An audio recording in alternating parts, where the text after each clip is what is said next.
Hello बच्चों, let's read the question. The length of a simple pendulum is increased 4 times of its initial value. Its time period with respect to its previous value will. Okay. तो question में क्या दे रहा है कि जो simple pendulum है उसकी जो लेंथ है उसको हमने 4 टाइम्स कर दिया उसकी इनिशियल वैल्यू की.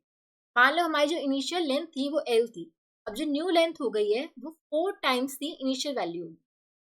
हमें बताना है कि जो टाइम पीरियड होगा with respect to the previous value कैसे चेंज होगा.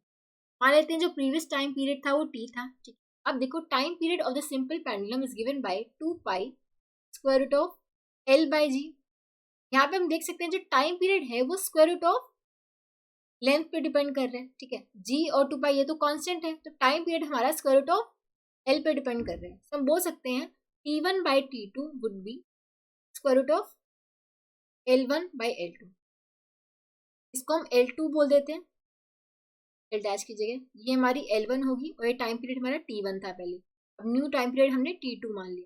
ठीक है, अब देखो T1 की वैल्यू क्या है T, T2 की वैल्यू हमें फाइंड आउट करनी है. स्क्वायर रूट ऑफ L1, पहले हमारी लेंथ क्या थी L और न्यू लेंथ कितनी होगी 4L. ठीक है, तो T by T2 would be equals to 1 by 2. ठीक है, और T2 would be equals to 2 times T. ठीक है, अगर आप लेंथ को 4 टाइम्स कर दोगे तो टाइम पीरियड हमारा 2 टाइम्स हो जाएगा. ठीक है, इनिशियल हमारे पास लेंथ L थी, टाइम पीरियड T हमने मान लिया था. ठीक है, अब लेंथ 4 टाइम्स हो गई है तो टाइम पीरियड हमारा कितना आ रहा है 2 टाइम्स थी प्रीवियस टाइम पीरियड. तो हम बोल सकते हैं जो हमारा टाइम पीरियड है with respect to its previous value कितना हो जाएगा, डबल हो जाएगा. या becomes twice. Option 1 would be the correct answer. I hope आप सबको समझ आया होगा. Thank you so much.